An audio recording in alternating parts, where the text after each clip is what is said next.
బిస్మిల్లాహ్, అల్హమ్దులిల్లాహ్, వసలాతు వసలాము అలా రసూలిల్లాహ్. రండి ఖురాన్ మరియు నమాజ్ అర్థం చేసుకుందాం సులువుగా 3 నిమిషాల్లో. పాఠం నెంబరు 11B. ఇందులో మనం అరబీ గ్రామర్ మరియు సంభాషణ యొక్క 10 వాక్యాలు నేర్చుకోబోతున్నాము. మొదటి పాఠం నుండి ఈ పాఠం ముగిసేసరికి మనం 38 పదాలు నేర్చుకుంటాము.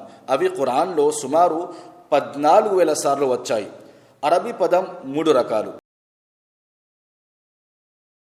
ఇస్మ్, ఫేల్, హర్ఫ్. ఇస్మ్ మరియు ఫేల్ కాని పదాన్ని హర్ఫ్ అంటారు.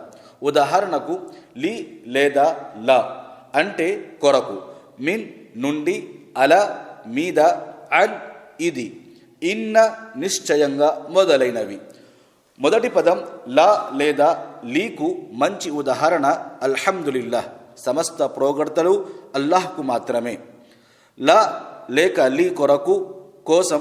అప్పుడు లహు అర్థం అతని కొరకు అని అవుతుంది. లహుం వారందరి కొరకు, లహా ఆమె కొరకు. సైగలతో తర్జమా చేయండి. లహు అతని కొరకు, లహుం వారందరి కొరకు, లహా ఆమె కొరకు. నాతో పాటు రిపీట్ చేయండి: లహు, లహుం, లహా. లహు, లహుం, లహా. మాషాల్లా. సంభాషణ వాక్యాలకు ముందు మనం ఒక క్రొత్త పదం తీసుకుందాం. అ హంజా ఇస్తిఫ్హామియా. ఇది ప్రశ్నార్థక పదం. ఉదాహరణకు అహాదా ఏమి ఇది మొదలైనవి. ఒకవేళ నాకు ఎవరి పుస్తకమైనా దొరికితే నేను అడుగుతాను, అహాదా లహు. దానికి మీరు జవాబిస్తారు నఅం హాదా లహు. పదండి ముందుకు వెళ్దాం. అహాదా లహుం, నఅం హాదా లహుం. అహాదా లహ, నఅం హాదా లహ. అరబీలో జవాబు ఇవ్వండి. అహాదా లహు, నఅం హాదా లహు. అహాదా లహుం, నఅం హాదా లహుం.